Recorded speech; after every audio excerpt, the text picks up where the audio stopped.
Hope आप लोगों ने अमेंडमेंट वाला चैप्टर काफ़ी अच्छे से पढ़ा होगा। तो सबसे पहली बात यहाँ पे अमेंडमेंट क्या होता है इसको यहाँ पे समझते हैं।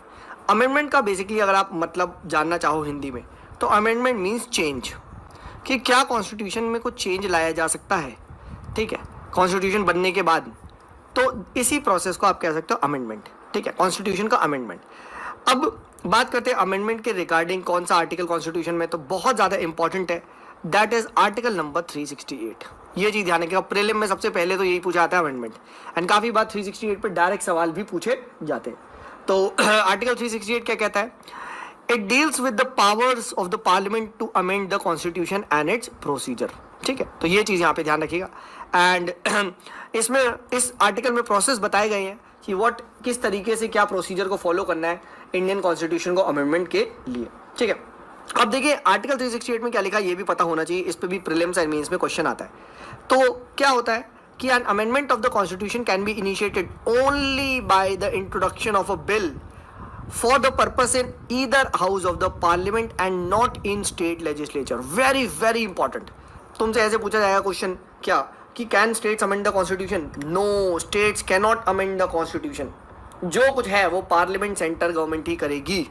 ठीक है, उसके बाद ये बिल किसी भी मिनिस्टर या इवन प्राइवेट मेंबर द्वारा भी इंट्रोड्यूस किया जा सकता है and does not require the prior permission of the president.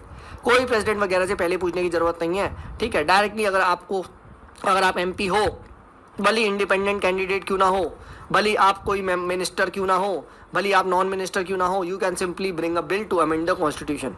ठीक है, बट एमपी होना तुम्हें जरूरी है, ये बात ध्यान रखना। मेंबर ऑफ द पार्लियामेंट ही कर सकते हैं, कोई बाहर का आदमी नहीं कर सकता। फिर उसके बाद जो बिल है वो it must be passed by a special majority. ठीक है, that is a majority of the total membership of the house and a majority of 2/3 of the members जो प्रेजेंट एंड वोटिंग है। उस टाइम जितने भी लोग बैठे हैं उसमें से 2/3 को वोट करना पड़ेगा। ठीक है, प्लस टोटल मेंबरशिप का भी 50% से ज़्यादा होना चाहिए। ठीक है, अब ऐसा नहीं है कि अब 10 मेंबर ही बैठे हुए हैं तो 2/3 हो गए आपका, सपोज करो 12 मेंबर है तो 3 4 12 4 2 8 ही मेंबर ने पास कर दिया। बट मेरे भाई हमारे पार्लियामेंट में ऑलमोस्ट लोकसभा की स्ट्रेंथ 500 है लगभग, तो 250 से भी ज़्यादा होना चाहिए। अब ये तो 8 है। ठीक है, तो 2/3 का मेजॉरिटी तो मार्क पास हुआ बट 250 नहीं हुआ, तो दोनों होना चाहिए। ठीक है, and each house must pass the bill separately. कोई भी जॉइंट सीटिंग यहाँ पे नहीं होगी। ठीक है, ये चीज़ ध्यान रखिएगा। उसके बाद अगर कोई जो आपका बिल है वो कोई फेडरल फीचर को अमेंड कर रहा है कॉन्स्टिट्यूशन के, तो मेरे भाई आपको 50% से ज़्यादा स्टेट्स की भी रेटिफिकेशन की ज़रूरत होगी। स्टेट लेजिस्लेचर 50% से ज़्यादा विल पास द बिल, तभी वो अमेंडमेंट माना जाएगा। ठीक है, फिर जब दोनों हाउस ने इसे पास कर दिया then the bill is provided to the president for its assent. ठीक है, and the president must give its assent. ये चीज़ बहुत ही ज़्यादा इंपॉर्टेंट है। He can neither withhold nor return the bill for the reconsideration of the parliament. राष्ट्रपति को उस बिल को हाँ बोलना ही पड़ेगा, ये चीज़ ध्यान रखना। तो ही कैनॉट स्टॉप इट। ठीक है, अगर पार्लियामेंट ने पास कर दिया तो मेरे भाई फिर तो प्रेसिडेंट को हाँ बोलना है। ठीक है, वो ये नहीं कर सकता कि एक बार रिकंसिडरेशन के लिए कर दे या ये, ना ना ना ना, तुम्हें करना ही पड़ेगा। बस जैसे ही प्रेसिडेंट ने असेंट दे दी the bill becomes an act, that is constitutional amendment act and the constitution stands amended in according with the terms of the act। तो ये प्रोसेस को हम फॉलो करते हैं। इस पर्टिकुलर जो अभी हमने डिस्कशन किया है, कम से कम 3 से 4 क्वेश्चन प्री में बनते हैं कि क्या प्राइवेट मेंबर अमेंड कर सकते हैं, क्या स्टेट्स अमेंड कर सकते हैं, क्या प्रेसिडेंट की परमिशन चाहिए होती है, क्या जॉइंट सीटिंग होती है या नहीं, ये सब इंपॉर्टेंट एस्पेक्ट आता है। ठीक है, अब उसके बाद आता है टाइप्स ऑफ अमेंडमेंट जो आर्टिकल 368 में आते हैं। तो आर्टिकल 368 में ये बोला गया है कि 3 टाइप के अमेंडमेंट्स होते हैं जो कि आर्टिकल 368 का पार्ट है। सबसे पहला आता है अमेंडेड बाय यू कैन से मतलब कॉन्स्टिट्यूशन को जो अमेंड किया जाता है। ठीक है, कॉन्स्टिट्यूशन को अमेंड जो किया जाता है, अभी बात कर रहे हैं, वो 3 तरीके से किया जा सकता है। सबसे पहली बात आती है simple majority of the parliament, कि मेरे भाई जितने लोग प्रेजेंट है बस उसमें से 50% से ज़्यादा ने वोट करा, कॉन्स्टिट्यूशन अमेंड हो गया। ठीक है, ऐसे भी कुछ फीचर्स है।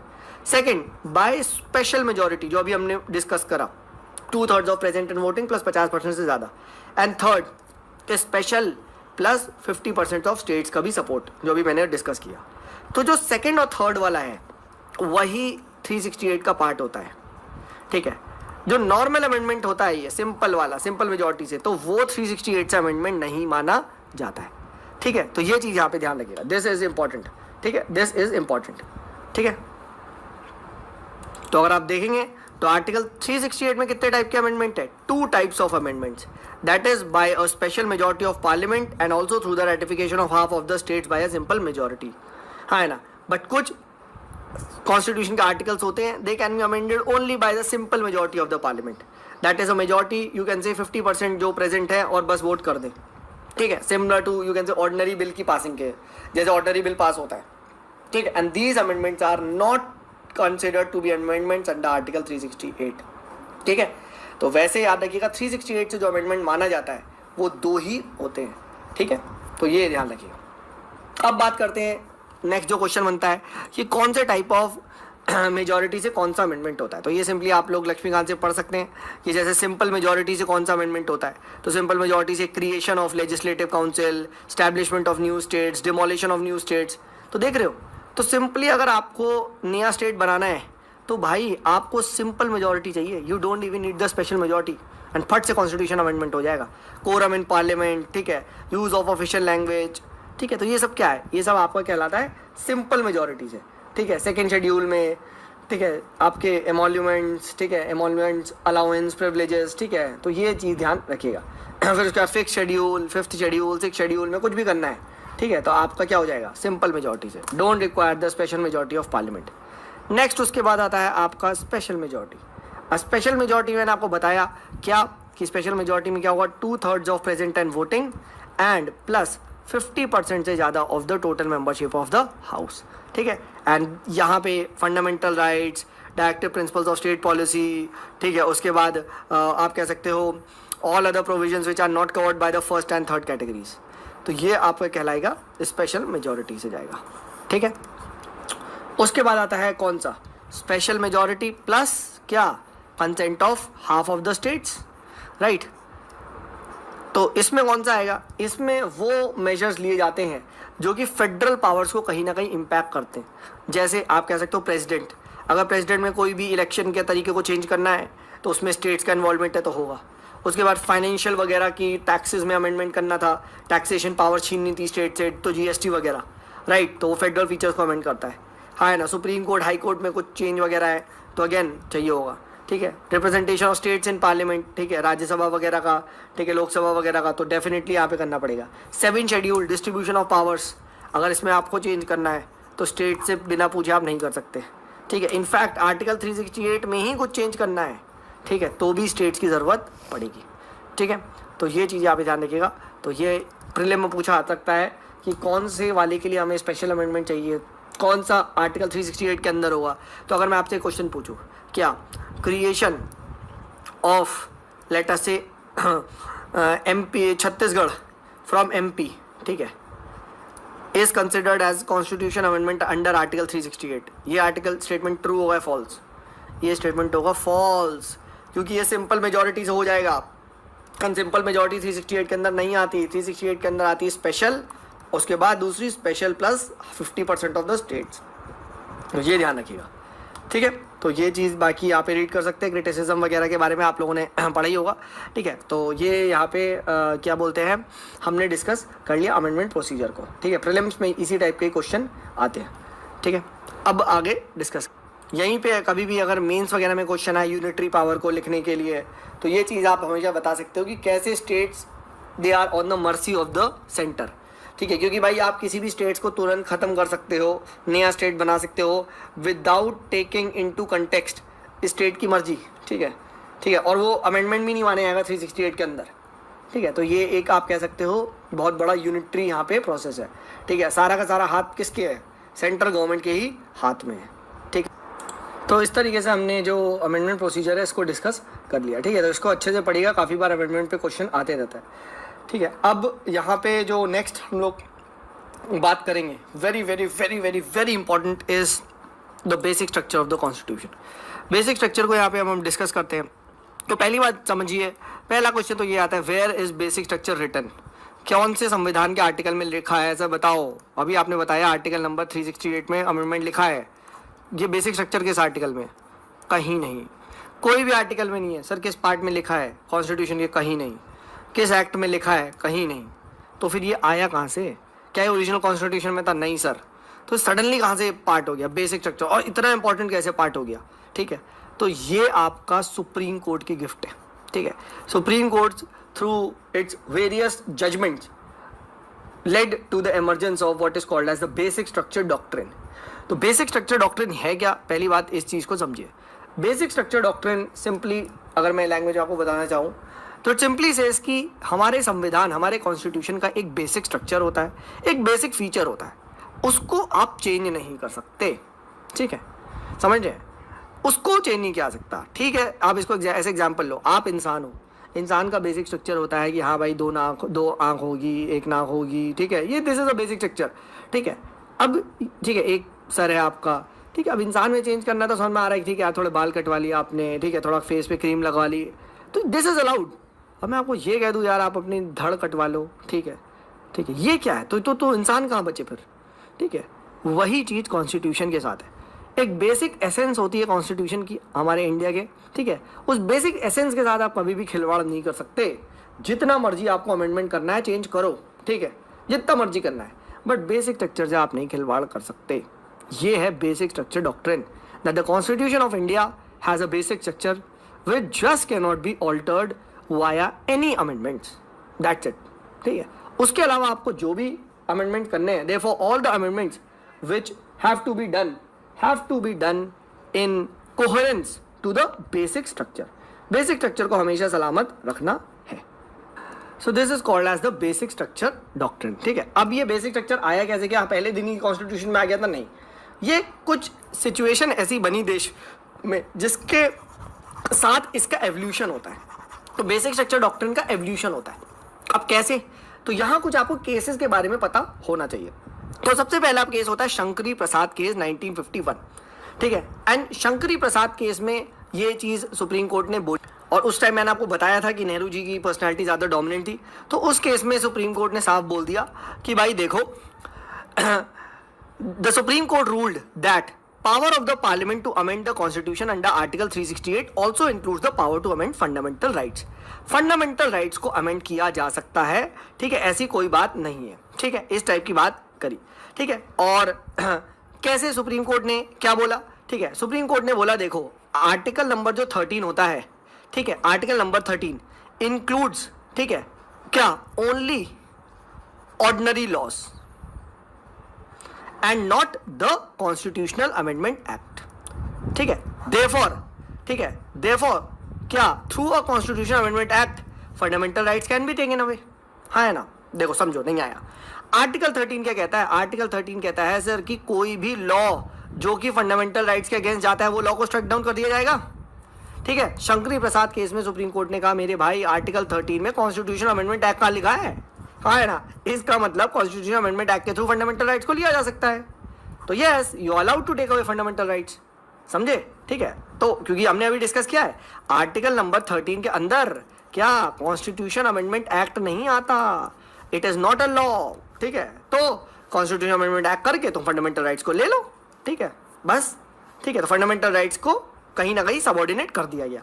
याद करो, नेहरू जी की पर्सनालिटी ज़्यादा थी। ठीक है, तो सुप्रीम कोर्ट कहीं ना कहीं इतने high visionary, high powerful leader के सामने कहीं ना कहीं जुडिशरी हमारे देश में शुरू में वीक थी। इमरजेंसी के बाद से जो जुडिशरी ने बैटिंग करना स्टार्ट करा है ना फ्रंट फुट पे, आज देखो छक्के ही छक्के मार रहे हैं जुडिशरी वाले। ठीक है, जरा सा भी उनको लगता है फट से स्ट्राइक डाउन करते थे। पहले ऐसा नहीं था, पहले जुडिशरी कहीं ना कहीं कम थी।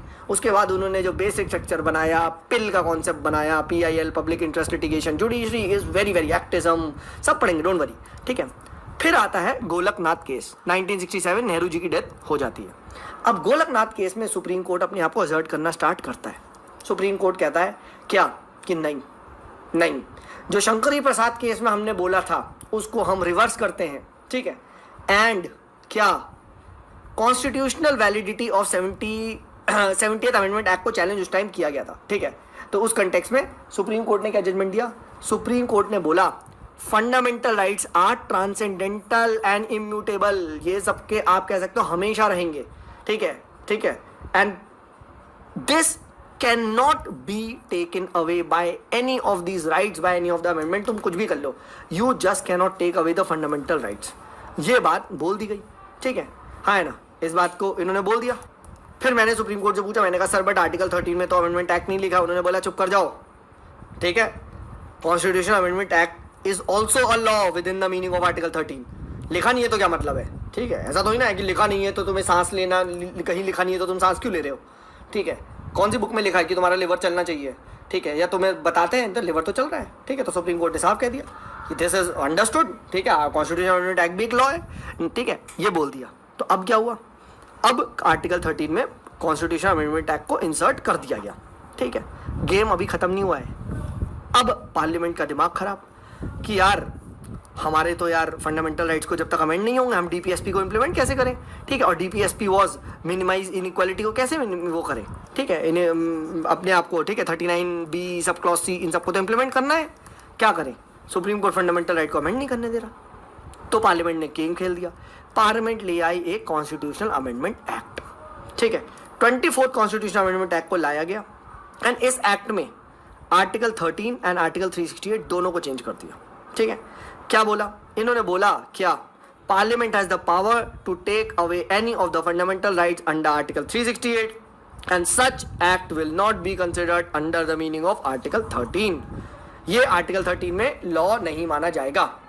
पार्लियामेंट ने भी दिमाग खराब कर दिया, पार्लियामेंट ने कहा ले भाई हम कर देंगे, ठीक है। फिर से फाइनल मैच गया कहाँ, फाइनल वर्डिक्ट आया केशव नंदा भारती केस 1973 में। क्या आया, केशव नंदा भारती केस में सुप्रीम कोर्ट ने गोलकनाथ केस जो अभी हमने प्रीवियस डिस्कस किया था जहां पे फंडामेंटल राइट्स को ऊपर रखा था, उसके जजमेंट को ओवरटर्न कर दिया एंड इन्होंने बोला देखो जो ये वैलिडिटी जो 24th अमेंडमेंट एक्ट जिसको चैलेंज किया गया था गोलकनाथ केस में, केशव नंदा भारती केस में, वो क्या है, वो सही है, ठीक है, ठीक है। अब मैंने पूछा सर इसका मतलब पार्लियामेंट कोई भी लॉ ले सकता है, कुछ भी कर सकता है, कोई भी फंडामेंटल राइट ले सकता है सर। सुप्रीम कोर्ट ने कहा यस बट एक छोटा सा एस्ट्रिक लगा दिया, एक एस्ट्रिक होता है ना, free free free free free के बाद एक कॉमा होता है, बात वही कॉमा था बेसिक स्ट्रक्चर। क्या, एंड यहीं पे इवॉल्व होता है बेसिक स्ट्रक्चर डॉक्ट्रिन कि yes my dear friends, parliament is empowered to abridge or to take away any of your fundamental rights at the same time it laid down the new doctrine of basic structure or basic feature of the constitution। हाँ है ना, ठीक है, ले लो जो तुम्हें लेना है ले लो, बट कभी भी बेसिक स्ट्रक्चर के साथ छेड़खानी नहीं होगी, हाँ है ना। एंड यही चीज उसमें बोला गया कि अमेंडमेंट जब भी होगा आर्टिकल 368 में कर लो, तुम्हें करना है अमेंड, बट कभी भी बेसिक स्ट्रक्चर के साथ छेड़खानी नहीं होगी। यानी this means that parliament can not abridge और take away a fundamental right that forms a part of basic structure of the constitution, ठीक है। एंड यहीं पे आपका केशव नंदा भारती केस में ये जजमेंट आया। अमेंड कर सकते हो आप जितना भी फंडामेंटल राइट्स को करना है, जो भी करना है, बट एज याद रखना बेसिक स्ट्रक्चर को कभी भी छेड़ोगे नहीं, ठीक है। एंड फिर उसके बाद आया इंदिरा नेहरू गांधी केस, इसमें फिर से इसी चीज को रिफॉर्म किया गया कि हाँ basic structure of the constitution important है एंड हमेशा रहेगा, ठीक है। एंड इसके लिए उन्होंने 39th अमेंडमेंट एक्ट 1975 जिसको चैलेंज किया गया था, जिसमें ये चीज़ बोली गई थी कि भाई election disputes involving the prime minister of India, the speaker of Lok Sabha, ये कोर्ट्स की जुरिडिक्शन में नहीं आएगा। सुप्रीम कोर्ट ने कहा ना ना ना ना ना ना ना, ये क्या है, ये आपका बेसिक स्ट्रक्चर के अगेंस्ट जाता है, तो इसे क्या किया गया था, इसे स्ट्राइक डाउन कर दिया गया, हाँ है ना, ठीक है। इस टाइप से इन्होंने कर दिया। अब पार्लियामेंट का दिमाग खराब हो गया यार। 42nd constitution amendment Indira Gandhi ji लेके आई कि यार अब ये बेसिक स्ट्रक्चर के पाप को कैसे बचे, तो बेसिक स्ट्रक्चर के पाप को बचने के लिए 42nd constitution amendment act during emergency ले आई। अब इसमें उन्होंने बोल दिया क्या कि भाई देखो सर, आर्टिकल 368 के अंदर हम कुछ भी कर सकते हैं and there is no limitation on the constituent power of the parliament and no amendment can be questioned in any court। कोई अमेंडमेंट कोर्ट पे क्वेश्चन नहीं होगा, ठीक है। 42nd अमेंडमेंट एक्ट में इमरजेंसी में ले आई। सुप्रीम कोर्ट ने मिनर्वावेल केस में क्या बोला, सॉरी सर, ये जो आप हमसे जुडिशियल रिव्यू की पावर छीन रहे हो, ठीक है, through your 42nd constitution amendment act, ये क्या है, ये बेसिक स्ट्रक्चर का पार्ट है and this can not be done, therefore इसे स्ट्राइक डाउन कर दिया गया, क्योंकि बेसिक स्ट्रक्चर तो पीछे है। यानी मिनर्वा वेल केस में फिर से बेसिक स्ट्रक्चर को रीअफॉर्म किया, ठीक है। तो ये चीज़ है।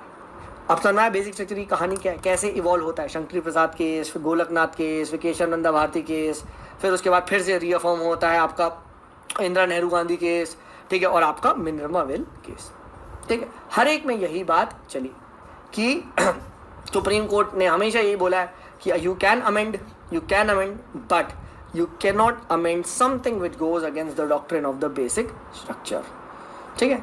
तो ये हमने यहाँ पे बेसिक स्ट्रक्चर को डिस्कस किया। अब बात करते हैं सर तो बेसिक स्ट्रक्चर कहाँ लिखा है। तो बेसिक स्ट्रक्चर कहीं फिर से लिखा नहीं है, सुप्रीम कोर्ट ने केस बाय केसेस पे बेसिक स्ट्रक्चर को बताया, ठीक है। और आज तक बेसिक स्ट्रक्चर बताते जा रहा है। खूब सारे बेसिक स्ट्रक्चर के है, जैसे अगर मैं रफ बताना चाहूँ तो supremacy of the constitution, sovereign, democratic, Republican nature of the Indian polity, ये सब सुप्रीम कोर्ट ने वेरियस डिफरेंट जजमेंट में बोला है मेरे भाई, ये जान रखना, ठीक है। एक साथ कहीं नहीं लिखा है, ठीक है। वेलफेयर स्टेट, जुडिशियल रिव्यू, ठीक है, parliamentary system of judicial review as a basic structure कम से कम 10 बार सुप्रीम कोर्ट बोल चुका है, 10 बार। जुडिशियल रिव्यू तुम नहीं ले सकते हमसे, ठीक है। हमेशा एग्जीक्यूटिव, हमेशा लेजिस्लेचर कुछ ना कुछ करता है कि किसी तरीके से जुडिशरी में घुस के हम उन्हें दबा दें, but supreme court is very smart. Supreme court फट से स्ट्राइक डाउन कर देता है, ठीक है। पहले ये चीज़ नहीं होती थी, ठीक है। तो ये चीज़ यहाँ ध्यान रखना, ठीक है। उसके बाद principles of equality, free and fair election, independence of judiciary, ठीक है, इफेक्टिव एक्सेस टू जस्टिस, सब बेसिक स्ट्रक्चर का पार्ट है। Freedom and dignity of individual, parliamentary system, rule of law, harmony between balance of fundamental rights and directive principles, सब basic structure का part है, ठीक है। एंड एवोल्यूशन की अगर आपसे कभी पूछा जाए तो केस बाय केसेस पे आता है। जैसे केशवानंदा भारती केस में ये चीज़ साफ बोली गई कि भाई देखो कॉन्स्टिट्यूशन सुप्रीम है, हाँ है ना, ठीक है। Secular character of the constitution, federal character of the constitution, sovereignty, unity, integrity of India, ये सब बेसिक स्ट्रक्चर का पार्ट है, हाँ है ना। सेम चीज़ आप कह सकते हो इंदिरा नेहरू गांधी केस में भी बोली गई। मिनर्वा मिल केस में साफ बोला गया कि भाई जुडिशियल रिव्यू एक इंपॉर्टेंट फीचर होता है, ठीक है, बेसिक स्ट्रक्चर का, you can not take away. फिर SR बम्बई केस में ये बोला गया फेडरलिज्म, सेक्युलरिज्म, डेमोक्रेसी, सब बेसिक स्ट्रक्चर का पार्ट है। आप किसी भी कीमत पे ऐसा कुछ नहीं कर सकते कि इंडिया का सेक्युलर कैरेक्टर खत्म हो जाए, ठीक है, इंडियन कॉन्स्टिट्यूशन का। सेम चीज़ इंदिरा सोहानी केस में बोला गया, ठीक है, मंडल केस में rule of law is very very important aspect of basic structure, ठीक है। फिर उसके बाद की हो तो होलोहन केस है, ठीक है, जिसको एंटी डिफेक्शन केस भी बोला जाता है 1993 का, उसमें हिसाब बोला गया फ्री एंड फेयर इलेक्शंस होंगे, ठीक है। सॉवरेन, डेमोक्रेटिक, आप कह सकते हो रिपब्लिकन स्ट्रक्चर, ये सब बेसिक स्ट्रक्चर का पार्ट है। सिमिलरली रघुनाथ राव केस में बोला गया कि प्रिंसिपल ऑफ इक्वालिटी ये बेसिक स्ट्रक्चर का पार्ट है, ठीक है। Unity and integrity of India, ठीक है, ये भी बेसिक स्ट्रक्चर का पार्ट है। सिमिलरली एक केस में ये बोला गया कि आर्टिकल 32, आर्टिकल 141, 142, 136, ये सब सुप्रीम कोर्ट को बहुत सारी पावर्स देता है, ये सब बेसिक स्ट्रक्चर का पार्ट है। तुम किसी भी तरीके से इसमें छेड़खानी नहीं कर सकते। अब कोई 32 ही हटा दे, ठीक है, और अब करो सुप्रीम कोर्ट, तुम पे तो कोई जा ही नहीं पाएगा मेरे भाई। 32 बेसिक स्ट्रक्चर का पार्ट है, किसी कीमत पे 32 नहीं हट सकता आर्टिकल, क्योंकि 32 हट गया तो फिर बाकी राइट्स तो मजाक हो गए ना।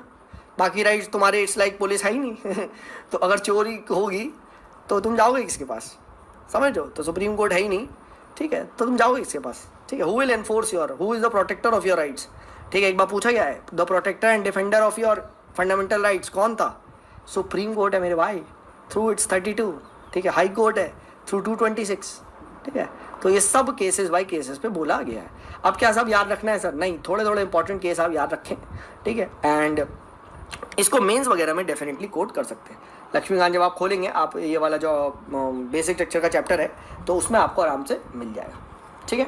तो ये हम लोगों ने जो बेसिक स्ट्रक्चर का डॉक्ट्रिन है उसको काफ़ी अच्छे से डिस्कस कर लिया, ठीक है। बाकी इसको लक्ष्मीकांत से अच्छे से आप पढ़ें, ठीक है। तो ये हमारा यहाँ पे बेसिक स्ट्रक्चर भी ख़त्म होता है। अब हम लोग जो स्टार्ट करेंगे, ठीक है, वो हम लोग स्टार्ट करेंगे आपका पार्लियामेंट्री फॉर्म ऑफ गवर्नमेंट, ठीक है। पार्लियामेंट वगैरह को हम डिस्कस करेंगे, तो उससे पहले हमें वी नीड टू, मैंने बताया था ना आपको कि पार्लियामेंट को पढ़ना हमें ज़रूरी है, ठीक है। We need to study, you can say we need to go for, we need to study terms like federation, we need to study terms like parliamentary form of government, ठीक है, प्रेसिडेंशियल फॉर्म ऑफ गवर्नमेंट, ये सब मैंने बताया था ना, आगे आएगा। तो इससे पहले हम पार्लियामेंट नहीं पढ़ सकते, तो ये सभी टर्म्स को, सभी चैप्टर्स को हम यहाँ डिस्कस करेंगे। पर उससे पहले 2-4 क्वेश्चन पे हाथ धोते हैं, तो आपको मिलते हैं 10 सेकेंड, वीडियो को पॉज करें एंड इस क्वेश्चन को अटेम्प्ट करें। क्या कह रहा है question? Which of the following is not an example of exercise of fundamental right. ठीक है, तो अब इस टाइप के क्वेश्चन को पार्लियामेंट्री फॉर्म ऑफ गवर्नमेंट क्या होता है? Constitution of India parliamentary form of government के लिए प्रोवाइड करता है बोर्ड सेंटर एंड स्टेट पे।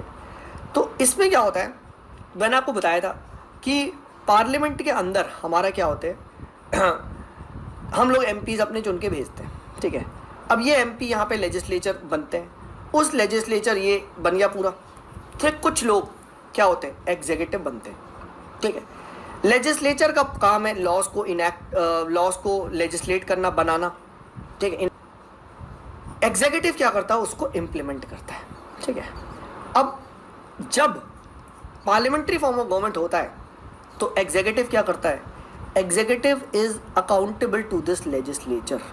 ये चीज ध्यान रखना, द मिनिस्टर्स, द मंत्री, they are always accountable to the legislature, they are never directly elected by people.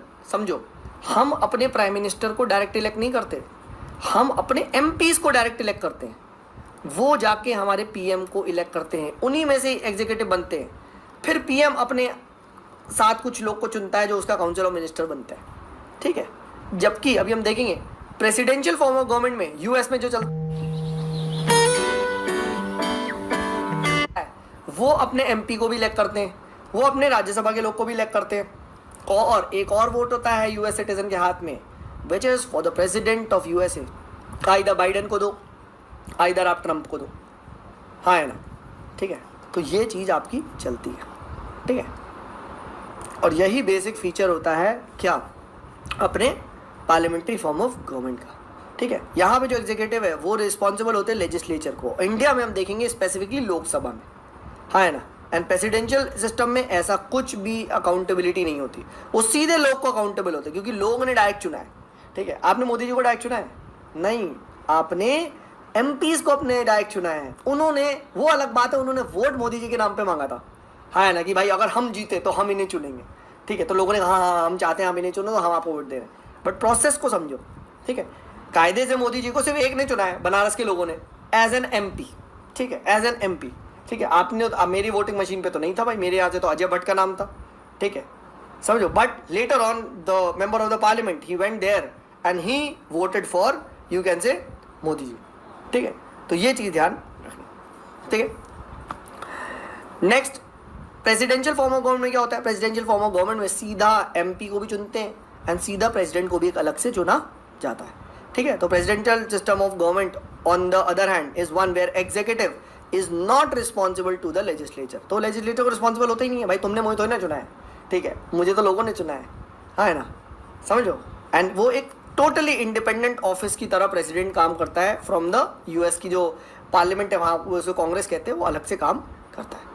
अब बात करते हैं feature of the parliamentary system. तो फीचर तो बहुत आसान है, नॉमिनल एंड रियल एग्जीक्यूटिव है। मतलब एक हमारा पूरा इंडिया एज अ स्टेट है, तो स्टेट का नॉमिनल हेड भी होगा। ठीक है, nominal head is called as the president. ठीक है, एंड एक होता है जो स्टेट को रन कर रही है उसकी गवर्नमेंट, एंड गवर्नमेंट का हेड होता है प्राइम मिनिस्टर। ठीक है, तो ये रियल हेड होता है। ठीक है, प्रेसिडेंट को ये एडवाइस देता है एंड प्रेसिडेंट को मानना जरूरी है। तो president is like a rubber stamp in the parliamentary form of government. ठीक है, तो प्रेसिडेंट को बोलते हैं head of the state and prime minister को बोलते हैं head of the government. Okay sir, next आता है क्या, मेजॉरिटी पार्टी रूल। तो ये हमने देखा है, जो भी पार्टी के पास ज़्यादा यहाँ पे मेंबर होते हैं वो अपने एग्जीक्यूटिव को चुनती है, वो एग्जीक्यूटिव अपने आप को फ्लोर पे प्रूफ करते हैं हमारे पास नंबर्स है and they form the government, हाँ है ना। ठीक है, इस टाइप से चलता है। जबकि आपका जो प्रेसिडेंट फॉर्म ऑफ गवर्नमेंट में होता है, ठीक है, उसमें क्या होता है, सीधा कंटेस्टेंट खड़ा है। ठीक है, बाइडन एंड उसके लिए वोटिंग हो रही है। ठीक है, विनर टेक्स इट ऑल। ठीक है, तो ये चीज़ ध्यान रखना। तो यहाँ पार्टी वाइज का ज़्यादा चलता है। ठीक है, नेक्स्ट बात करते हैं कलेक्टिव रिस्पॉन्सिबिलिटी। ठीक है, कलेक्टिव रिस्पॉन्सिबिलिटी मतलब जितने भी आपके काउंसिल ऑफ मिनिस्टर्स हैं, ठीक है, ये क्या है, ये एक साथ होते हैं।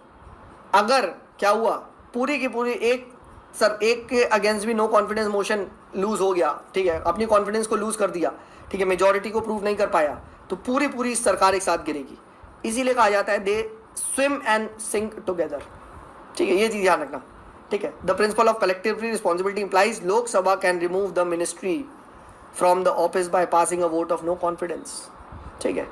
वो नो कॉन्फिडेंस पास करना तो आसान नहीं होता, ठीक है, बट स्टिल ठीक है, नो कॉन्फिडेंस के थ्रू हटाया जा सकता है। उसके बाद क्या है, पॉलिटिकल होमोजेनिटी दिखती है, ऑब्वियस सी बात है भाई, ठीक है, एक ही पार्टी के लोग सारे मिनिस्टर हमको यहाँ पे बनते हुए दिखाई देते हैं, ठीक है। उसके बाद डबल मेंबरशिप है, डबल मेंबरशिप हमने देखा है कैसे मिनिस्टर यहाँ पे लेजिस्लेचर के भी मेंबर हैं और साथ ही साथ एग्जीक्यूटिव भी है। देखो मैंने ये फिगर याद करो, कुछ लोग ये जो बने थे ये लेजिस्लेचर, ये पहले क्या थे, पहले तो लेजिस्लेचर थे, उसके बाद एग्जीक्यूटिव बने, ठीक है। तो ये चीज़ ध्यान रखिएगा। मंत्रियों को MP होना ज़रूरी है, जबकि अमेरिका में ऐसा नहीं होता। अमेरिका में प्रेसिडेंट किसी को भी अपना MP मंत्री बना सकता है और वो हो सकता है उसका पार्ट भी ना हो। इनफैक्ट वो तो वहाँ की पार्लियामेंट जिसको कांग्रेस कहते हैं उसके सेशन भी अटेंड नहीं करते, क्योंकि भाई प्रेसिडेंट इज नॉट अकाउंटेबल, ठीक है। President is accountable to the people, not to the parliament, ठीक है। That is why we have the presidential form of government in US, right. उसके बाद यहाँ पे ईजी है, लीडरशिप ऑफ प्राइम मिनिस्टर होती है, डिसोल्यूशन ऑफ लोअर हाउस होता है, ठीक है।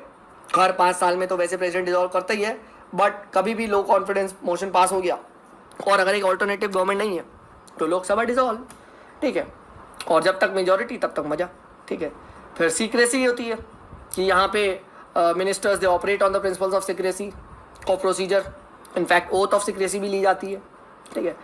तो ये हम लोगों ने बात करी पार्लियामेंट्री फॉर्म ऑफ गवर्नमेंट की। नेक्स्ट बात करते हैं features of the presidential government, ठीक है। प्रेसिडेंशियल गवर्नमेंट मैंने आपको बताया है कि अमेरिकन प्रेसिडेंट क्या होता है, ही इज डायरेक्टली इलेक्टेड, ठीक है। He leads the executive organs of the state, he is the head of the government as well as the head of the state, ठीक है। He can not be remove by the constitution, ऐसे no confidence motion pass कर दिया नहीं, उसका impeachment होता है।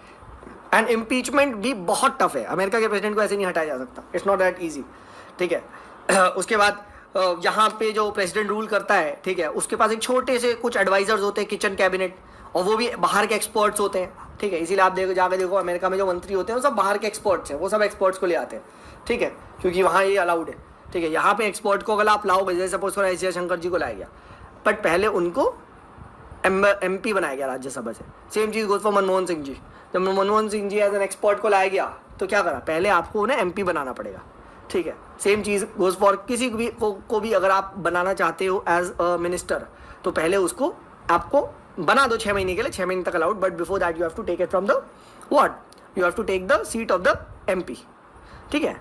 And president and his secretaries they are not responsible to the Congress for the acts, वो डायरेक्टली इंप्लीमेंट करते हैं। They neither possess the membership of the Congress nor attend the sessions, ठीक है। तो ये चीज़ ध्यान रखना। एंड अपने में क्या होता है, प्राइम मिनिस्टर जब मर्जी चाहे लोकसभा को डिसॉल्व कर सकता है, क्योंकि लोकसभा ने उसे चुना है, हाँ है ना, बट प्रेसिडेंट ऐसा नहीं कर सकता। प्रेसिडेंशियल फॉर्म ऑफ गवर्नमेंट में president can not dissolve the house of representative और the lower house of the Congress, क्योंकि तुम्हें उसने चुना ही नहीं है, तुम्हें तो लोगों ने चुना है ना, ठीक है। तो ये चीज़ यहाँ पे ध्यान, ठीक है। तो ये हम लोगों ने यहाँ पे डिस्कस कर लिया आपका पार्लियामेंट्री फॉर्म ऑफ गवर्नमेंट का, ठीक है। बाकी मेरिट्स वगैरह को आप यहाँ पे पढ़ सकते हैं, ठीक है। जैसे एक मेरिट ये होता है कि अकाउंटेबिलिटी बहुत ज़्यादा होती है, ठीक है, पार्लियामेंट्री फॉर्म ऑफ गवर्नमेंट में, ठीक है। लेजिस्लेचर एंड एग्जीक्यूटिव के बीच में हार्मनी होती है, ठीक है, राइट। रिस्पॉन्सिबल गवर्नमेंट होती है, ठीक है। और हमेशा ही और लोग तैयार हैं, ऑल्टरनेटिव गवर्नमेंट इज़ रेडी, जहाँ आपने लूज़ करा नो कॉन्फिडेंस, बाकी लोग मिलके अपने मेजॉरिटी को प्रूफ कर देंगे, ठीक है। रिप्रेजेंटेशन काफ़ी वाइड होता है, क्योंकि भाई MP बनना ज़रूरी है। अब हमारे देश में जो MP वगैरह बनते हैं वो हर एक डिफरेंट स्टेट से बनते हैं, तो डिफरेंट, ठीक है। इसका एक डीमेरिट यही है कि अनस्टेबल बहुत गवर्नमेंट है, जब मर्जी रातों रात हो सकता है भाई डिसमिस कर दिया जाए मोदी जी को, ठीक है। सारे लेजिस्लेचर मिल के कह दे भाई we don't want you the prime minister, ठीक है। उसके बाद यहाँ पे कहा जाता है कैबिनेट की डिक्टेटरशिप चलती है, जो कैबिनेट करता है वही होती है, ठीक है। एंटी डिफेक्शन लॉ के बाद MPs भी literally they have become the rubber stamp of the cabinet. अगर आपने सुनी नहीं तो एंटी डिफेक्शन लग जाएगा, एंटी डिफेक्शन लग जाएगा तो आपको बर्खास्त कर दिया जाएगा, ठीक है। इट इज़ ठीक है। और काफ़ी बार ये कहा जाता है कि यहाँ पे it is a government bye amateurs, amateur लोग होते हैं, ठीक है। जबकि प्रेसिडेंशियल फॉर्म ऑफ गवर्नमेंट वो एक्सपर्ट्स को लेके आते हैं, ठीक है। तो ये चीज़ आप यहाँ पे लिख सकते हैं, ठीक है। क्या मेंस में ज़्यादा आता है, ठीक है। तो ये हम लोगों ने यहाँ पे डिस्कस कर लिया, पार्लियामेंट्री फॉर्म ऑफ गवर्नमेंट को डिस्कस कर लिया, ठीक है। अब कभी ये पूछ सकता है कि हमने क्यों अडॉप्ट करा, तो बता देना भाई हमारा हिस्ट्री हमेशा से पार्लियामेंट्री फॉर्म ऑफ गवर्नमेंट की ही रही है। वो अलग बात है, इंप्लीमेंट कभी नहीं हुआ ब्रिटिश के टाइम पे। ब्रिटिश के टाइम में तो एग्जीक्यूटिव रिस्पॉन्सिबल थे ही नहीं लेजिस्लेचर को, but still kind of Britain में तो यही गवर्नमेंट थी, ठीक है। And responsible government, we wanted a responsible government, हमारी नेचर ऑफ इंडियन सोसाइटी ऐसी थी, सबको अकोमोडेट करना था, ठीक है। तो इस तरीके से हमने बात कर लिया, ठीक है। डन। अच्छा, एक क्वेश्चन ये भी पूछा था ब्रिटिश से हम कैसे अलग है। ब्रिटिश में भी तो पार्लियामेंट्री फॉर्म गवर्नमेंट है मेरे भाई, वहाँ पे रिपब्लिक नहीं है, ठीक है, या वहाँ head of the state is a monarch, यहाँ head of the state is republic, ठीक है। तो ये चीज़ हमेशा ध्यान रखिएगा। तो ये हम लोगों ने यहाँ पे डिस्कस कर लिया, ठीक है। एंड ब्रिटिश में याद रखिएगा सॉवरेनिटी ऑफ पार्लियामेंट है, इंडिया में क्या है, sovereignty of supremacy of constitution, ठीक है। एंड ब्रिटेन में prime minister should be a member of the lower house, ठीक है, जबकि हमारे यहाँ नहीं है, पार्लियामेंट का पार्ट होना चाहिए। राज्यसभा से मनमोहन सिंह जी थे, ठीक है, इंदिरा गांधी जी थी, राज्यसभा से थी, ठीक है, बट लोकसभा से भी हो सकता है, ठीक है। एंड ये चीज़ हमने यहाँ डिस्कस कर लिया। Let us move forward and let's discuss the last chapter को हम लोग कर लेते हैं कवर आज का, ठीक है। एक छोटा सा ही टॉपिक है, ठीक है, इसको भी कवर कर लेते हैं, इंपॉर्टेंट है, ठीक है, इस पर भी काफ़ी बार क्वेश्चन पूछा आता है, ठीक है। And that is called as the federation. Federation पे, फेडरल सिस्टम पे हम डिस्कस करते हैं। तो मैंने आपको बताया था federation word comes from what is called as foedus, and foedus means a government by contract, ठीक है। मतलब इसमें क्या होता है, सेंटर एंड स्टेट के बीच में कॉन्ट्रैक्ट होता है, there is a division of power and that division of power is written on the contract, ठीक है। तो जो भी चाहो, ठीक है, इस कॉन्ट्रैक्ट को ऐसे कोई वायलेट नहीं कर सकता, अगर वायलेट करेगा तो यहाँ पे टर्म्स एंड कंडीशंस लिखे होते हैं कॉन्ट्रैक्ट के, ठीक है। तो that is called as a federal system, जहाँ पे क्या होता है, डिवीजन ऑफ पावर्स होती है through a proper well maintained contract जिसकी एनफोर्सिबिलिटी होती है। इसीलिए मैंने अभी आपको जब क्वेश्चन कराया था तो मैंने आपको बताया था why do we need an independent judiciary, because इस कॉन्ट्रैक्ट को एनफोर्स कराओ ना। सर हमारे देश में भी कोई कॉन्ट्रैक्ट है क्या, आप बोल रहे हो फेडरेशन, फेडरेशन हमारे एक टाइप ऑफ फेडरेशन है, ठीक है। देखो ऑफिशियली हमारे देश में फेडरेशन नहीं है क्योंकि लिखा नहीं है, बट कॉन्ट्रैक्ट तो है। कौन है वो कॉन्ट्रैक्ट, वो कॉन्ट्रैक्ट है कॉन्स्टिट्यूशन ऑफ इंडिया। तो हमारे यहाँ बहुत मॉडिफाइड वर्जन ऑफ फेडरेशन है, ठीक है। परफेक्ट फेडरेशन ये होता है जो मैंने अभी डिस्कस किया, जो अमेरिका में, ठीक है, that lies in America. America में आपको एक परफेक्ट फेडरेशन का एग्जांपल मिलेगा। हमारे यहाँ फेडरेशन वर्ड कहीं नहीं लिखा है, बट स्टिल जो गवर्नमेंट है, क्योंकि there is a division of powers through constitution. याद रखिए हमारे यहाँ जो स्टेट्स हैं, स्टेट्स कहाँ से इंजॉय कर रहे हैं, states are enjoying powers from constitution. तभी आप देखो चीफ मिनिस्टर आते हैं, प्रधानमंत्री के खिलाफ कुछ भी बोल बाल के चले जाते हैं, ठीक है। कैसे वो कितने मजे में क्यों बोल लेते हैं वो लोग, ठीक है। Why can't the prime minister dismiss ऐसे रातों रात, क्योंकि भाई स्टेट का जो एग्जिस्टेंस आ रहा है, स्टेट्स के पास जो पावर है, ठीक है, एग्जिस्टेंस मानता हूँ मैं कि सेंट्रल गवर्नमेंट के हाथ में है कि सेंट्रल गवर्नमेंट स्टेट को ही बर्खास्त कर दे, डिसॉल्व कर सकता है, बट जब तक स्टेट है, ठीक है, स्टेट गवर्नमेंट इंडिपेंडेंट है, ये ध्यान रखना। गवर्नमेंट के पास जो पावर्स हैं वो सेंटर से नहीं आ रही है, वो स्टेट से नहीं आ रही है, वो प्राइम मिनिस्टर से नहीं आ रही है, वो एग्जीक्यूटिव से नहीं आ रही है, वो लेजिस्लेचर से नहीं आ रही है, वो सीधा उस कॉन्ट्रैक्ट से आ रही है। वो अलग बात है, तुमने स्टेट ही खत्म कर दो तो अलग बात है, कर सकता है, ठीक है। दैट इज वाई डिसाइड ना, मॉडिफाइड फॉर्म है। यूएस में तो स्टेट को खत्म करने की औकात ही नहीं है सेंटर की, 1 इंच को आप नहीं छू सकते स्टेट की बॉर्डर्स को। इसीलिए तब बने थे तब भी 50 स्टेट थे, और आज भी 300-400 साल बाद भी वो 50 स्टेट है, ठीक है, उन्हें कोई टेंशन नहीं है, ठीक है। जबकि इंडिया में देखो कभी 12 थे, फिर 19 हुए, फिर 25 हुए, फिर अभी 29 हुए, फिर 28 हो गए, फिर कल को अभी क्या जा रहा है, दोबारा जम्मू कश्मीर को स्टेट बना दिया, फिर से 29 हो जाएंगे। हो सकता है अभी कोई नया महाराष्ट्र को तोड़ के कोई नया स्टेट बना दिया जाए। यूपी की बात चल रही है कि भाई वो यूपी का जो उधर साइड का रीजन है, ठीक है, उसको 2 बार में और काटो, ठीक है। आसाम में चल रही है कि भाई आसाम में एक अलग एरिया निकाल लो, तो कभी भी घटाया बढ़ाया जा सकता है, ठीक है। तो ये हम लोगों ने यहाँ पे बात करी फेडरेशन का एक्चुअली मतलब क्या होता है, ठीक है। तो it is basically a division of the powers, division of the power, and that division of power is through a contract, ठीक है। तो ये यहाँ पे क्लियर हुआ, ठीक है। I think this is absolutely clear. अब बात करते हैं फेडरल फॉर्म ऑफ गवर्नमेंट के फीचर क्या होंगे, क्योंकि फीचर को जानना बहुत ज़रूरी है, ठीक है। तो सबसे पहले ये टेबल अगर आप देखोगे तो समझ में आ जाएगी।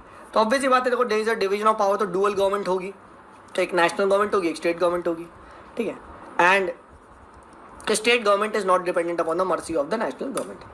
यूनिटरी में क्या होगा, सिंगल गवर्नमेंट हो सकती है, ठीक है, इवन स्टेट गवर्नमेंट भी हो सकती है, बट स्टेट गवर्नमेंट किसकी मर्जी पे होंगी, थोड़ा बहुत यूनिटरी गवर्नमेंट पे। जो पावर आ रही है वो थ्रू यूनियन आ रही है, यूनियन के अंदर स्टेट ने बना दिया कि यार बहुत ज़्यादा पावर हो गई, मुझसे संभल नहीं रही है, मैं स्टेट बना रहा हूँ, बट जब मर्जी में पावर ले लूँगा, ठीक है। उसके बाद एक रिटन कॉन्स्टिट्यूशन होता है, ऑब्वियस सी बात है, शादी से पहले आपकी ए और बी की शादी हुई है तो पहले एक कॉन्ट्रैक्ट होता है, तब दोनों साइन करते हैं, है ना। यूनिटरी फॉर्म ऑफ गवर्नमेंट में क्या होता है, यूनिटरी फॉर्म ऑफ गवर्नमेंट में रिटर्न भी हो सकता है और अनरिटर्न भी हो सकता है, ठीक है। हम तो यूनियन, क्योंकि यूनियन ही डोमिनेंट है तो उसे क्या फ़र्क पड़ता है, ठीक है, ठीक है। बट यहाँ पक्का रिटर्न होगा, ठीक है। उसके बाद there is a division of power between regional and the national government, discuss कर लिया, ठीक है। यहाँ कोई ज़रूरी नहीं है कि डिवीजन ऑफ पावर हो भी सकता है, नहीं भी हो सकता है, जनरली नहीं होता है, ठीक है। यूनियन गवर्नमेंट के होता है, बल्कि यहाँ पे डेलीगेटेड पावर्स होती है, ठीक है। डेलीगेटेड पावर मतलब एग्जीक्यूटिव दे देता है, ठीक है, ये चीज़ ध्यान रखना, ठीक है। तो this is called as delegated powers, ठीक है। उसके बाद होता है रिजिड कॉन्स्टिट्यूशन होता है यहाँ का, इतनी जल्दी आसानी से तुम इम्प्लीमेंट नहीं कर सकते, अमेंड नहीं कर सकते, क्योंकि अमेंड कर दोगे तो फिर सेंटर की स्टेट की पावर चली जाएगी, ठीक है। वहाँ पे रिजिड भी हो सकता है, फ्लेक्सिबल भी हो सकता है, ठीक है। फिर उसके बाद federal form of government, obvious ही बात है भाई, parliament can not be supreme, यहाँ पे कॉन्ट्रैक्ट को सुप्रीम होना पड़ेगा, नहीं तो स्टेट गवर्नमेंट की पावर को फट से खा जाएगा स्टेट सेंट्रल, ठीक है। जबकि यूनिटरी फॉर्म ऑफ गवर्नमेंट में कॉन्स्टिट्यूशन में भी सुप्रीम और मे नॉट बी, ठीक है। उसके बाद जुडिशरी इंडिपेंडेंट होना ज़रूरी है, अभी हमने डिस्कस किया, ठीक है। वहाँ पे ऐसा कोई ज़रूरी नहीं है, जुडिशरी में and may not be independent. तो ये यूनिटरी वर्सेस आपको फेडरल गवर्नमेंट की फीचर आपको पता होना चाहिए, पूछा जाता है। अब बात करते हैं कि इंडिया में क्या गवर्नमेंट फेडरल है, यानी ये मेंस में पूछा आता है एंड प्रीलिम्स में पूछा आता है। तो देखो यस, इंडिया में फेडरल फीचर कैसे दिखाई देते हैं, तो देखो हमारे डुअल पॉलिटी है, बात क्लियर है, सेंटर स्टेट का क्लियर कट एग्जिस्टेंस हमको दिखाई देता है, और each is endowed with sovereign powers which are to be exercised in the respective fields, ठीक है। और ये सब कुछ किसके द्वारा गिफ्टेड है, through the constitution of India, ठीक है। उसके बाद हमारे यहाँ क्या है, एक आप कह सकते हो रिटन कॉन्स्टिट्यूशन दिखाई देता है, बिल्कुल कॉन्स्टिट्यूएंट असेंबली ने बना रखा है, ठीक है, तो है। उसके बाद yes there is also division of power, ठीक है। शेड्यूल 7 में क्लियर कट पावर का डिवीजन लिखा हुआ है, किस फील्ड में कौन लॉज बना सकता है, कौन इंप्लीमेंट करेगा, सब कुछ कॉन्स्टिट्यूशन में लिखा है। फिर हमारे यहाँ सुप्रीमेसी ऑफ द कॉन्स्टिट्यूशन है, हमने डिस्कस किया है। Indian parliament is not sovereign, ठीक है, अनलाइक द ब्रिटिश पार्लियामेंट, बिल्कुल ये सारी बातें हम कर चुके हैं, ठीक है। हमारे देश का कॉन्स्टिट्यूशन रिजिड है, कुछ मामलों में तो है ही, ठीक है। अभी हमने डिस्कस किया है कि आर्टिकल नंबर 368 के अंदर जब फेडरल फीचर को अमेंड करना है तो किसकी ज़रूरत है मेरे भाई, स्टेट से तुम्हें 50% की स्टेट की हाँ लेनी पड़ेगी, प्लस पार्लियामेंट में भी स्पेशल मेजॉरिटी चाहिए। So it's not an easy job, it's not at all an easy job, right. तो रिजिड कॉन्स्टिट्यूशन कुछ मामले में है, ठीक है। फिर हमारे यहाँ इंडिपेंडेंट जुडिशरी भी है, no doubt about it. Central judiciary है जो सारे लॉज को इम्प्लीमेंट करती है ना। तो सुपरमेटी ऑफ द कॉन्स्टिट्यूशन को प्रोटेक्ट किया जाता है, स्टेट्स को भी प्रोटेक्ट किया जाता है। कभी भी अगर स्टेट्स में आर्बिट्री, आपने देखा होगा प्रेसिडेंट रूल लग गया, अब जैसे हमारे इलाके में उत्तराखंड में लग गया था, फट से हाई कोर्ट और सुप्रीम कोर्ट इंटरवीन्ड एंड उसके बाद क्या हुआ, मतलब सुप्रीम कोर्ट ने क्या बोला कि अनकॉन्स्टिट्यूशन है। सेम चीज़ गोज अरुणाचल प्रदेश, असम, काफ़ी बार मिसयूज़ किया जाता है, महाराष्ट्र वगैरह में, ठीक है। तो state independent judiciary always tries to protect, ठीक है। फेडरेशन को बेसिक फीचर भी माना गया है, बेसिक स्ट्रक्चर भी माना गया है, ठीक है।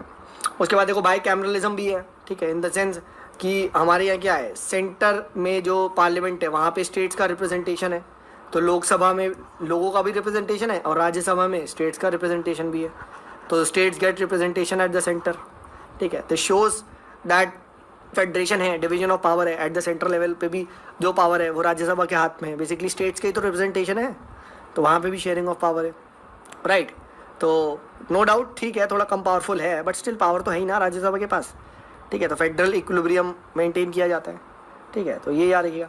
अब आता है बट सर हमारे यहाँ यूनिटरी फीचर भी तो है ना, यूनिटरी पे भी तो क्वेश्चन पूछा जाता है, ठीक है। तो यस, हमारे देश में देखो यूनिटरी फीचर भी दिखाई देता है। जैसे हमारे देश में क्या है, there is a strong center, ठीक है, एंड डिवीजन ऑफ पावर तो हुई है, बट 7 शेड्यूल में यूनियन लिस्ट में 100 से ज़्यादा सब्जेक्ट्स हैं और स्टेट लिस्ट में बहुत कम सब्जेक्ट है as compare to union list, ठीक है। फिर स्टेट्स हमारे देश में इंडेस्ट्रक्टिबल नहीं है, दे आर डिस्ट्रक्टिबल, ठीक है। अभी आपने देखा है कि कैसे जम्मू कश्मीर को डाउनग्रेड कर दिया जाता है स्टेट से यूनियन टेरिटरी में, ठीक है, तो ये चीज़ भी है यहाँ पे। उसके बाद there is a single constitution, जो कि होना क्या चाहिए था, अगर फेडरेशन है तो you required a division of power, right, you required states constitution, ये चीज़ यहाँ पे नहीं है, ठीक है, तो ये भी आप लिख सकते हो। देन हमारे कॉन्स्टिट्यूशन में बहुत सारा पार्ट्स फ्लेक्सिबल भी है, जो कि गलत है, क्योंकि अगर फेडरेशन होता है तो क्या होता है, तो रिजिड होना चाहिए कॉन्स्टिट्यूशन, राइट, बट ये चीज़ हमको नहीं दिखाई दे रही है। ठीक है। इनफैक्ट स्टेट का नाम से लेके, बाउंड्री से लेके, एरिया से लेके, तोड़ मरोड़, वो तो कॉन्स्टिट्यूशन अमेंडमेंट भी नहीं माना जाता आर्टिकल 368 में। It is done simple bye simple majority, अभी हमने डिस्कस किया, राइट? ठीक है, तो ये है।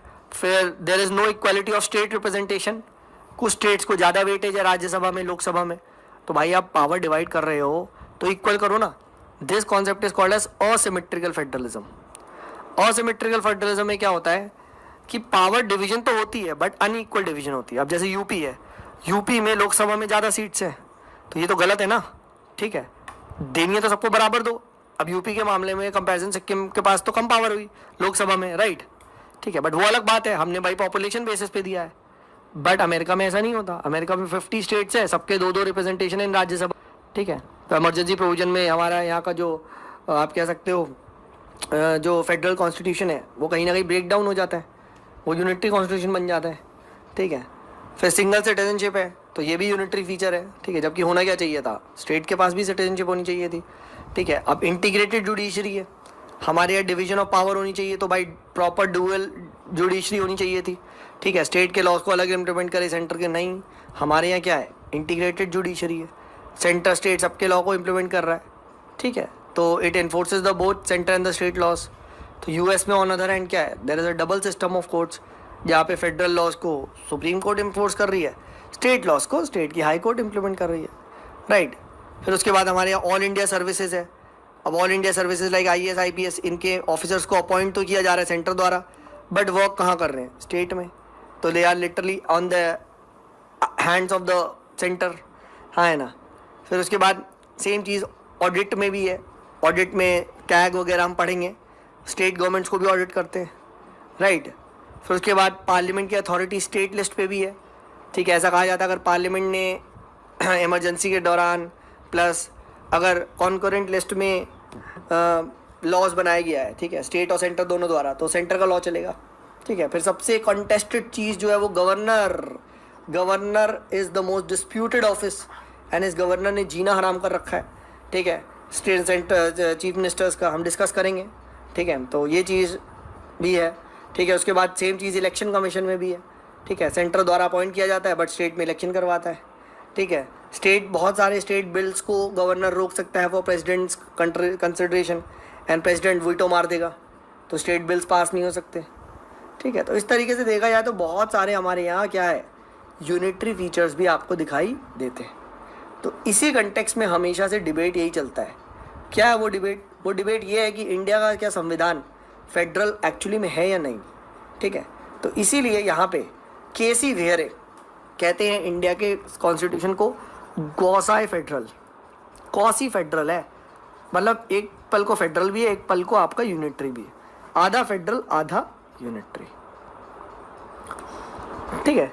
तो ये बहुत बार डिस्प्यूट हुआ है, वेस्ट वाले मानते नहीं है इंडिया के फेडरेशन को, ठीक है? बट इंडिया अपने आप में एक नया टाइप का फेडरेशन है।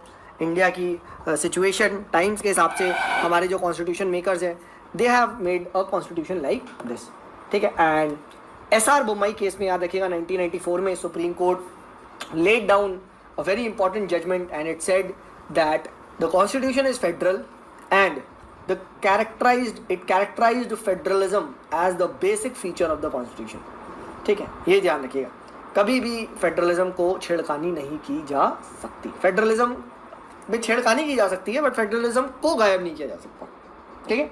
स्टेट्स का अपना खुद का एक इंडिपेंडेंट कॉन्स्टिट्यूशनल वजूद है, दे आर नॉट सैटेलाइट्स और एजेंट ऑफ द। ओके, आज आपका होमवर्क है, you need to read the chapters. 4 chapter आपको पढ़ने हैं। पहला आपको पढ़ना है बेसिक स्ट्रक्चर का, फिर आपको पढ़ना है अमेंडमेंट, ठीक है? अमेंडमेंट का पहला पढ़ना है, अमेंडमेंट चैप्टर का लक्ष्मीकांत से, बेसिक स्ट्रक्चर का। फिर आपको पढ़ना है ये जो हम लोगों ने यहाँ पे डिस्कस किया, पार्लियामेंट्री फॉर्म ऑफ गवर्नमेंट का, पार्लियामेंट्री का पढ़ना है, ठीक है? एंड देन आपको पढ़ना है आपका फेडरेशन। तो ये 4 चैप्टर प्लीज़ पढ़ के आए, ठीक है? पढ़े, जाके अच्छे से पढ़े, एंड देन हम लोग डिस्कस करेंगे। Now next what do we begin? Now we begin with parliament of India. Parliament of India को हम डिस्कस करना स्टार्ट करेंगे, वेरी वेरी इंपॉर्टेंट, अच्छे से डिस्कस करेंगे।